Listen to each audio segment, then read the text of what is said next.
Arestado ang isang lalaki na tinaguri ang top 3 regional most wanted person na may kasong 3 counts of rape of a minor sa isinagawang Manhunt Charlie Operation ng mga tauhan ng Lanao del Norte PNP sa Barangay Mucas, Colambugan, Lanao del Norte noong ika-22 ng Nobyembre taong 2025. Kinilala ng mga otoridad ang naarestong suspect na si alias Joe, 41 anyos at residente ng Barangay Mucas, Lanao del Norte.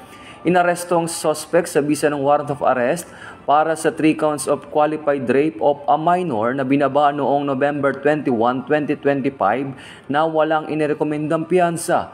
Ayon sa investigasyon, inabuso niya ang kanyang sariling anak noong nakarang taon noong Nobyembre. Ang pagkakaresto ng suspect ay patuloy na operasyon ng Philippine National Police kontra wanted person upang masiguro ang kapayapaan sa bansa. Dahil ito ang bagong PNP para sa bagong Pilipinas, serbisyong mabilis, tapat at nararamdaman.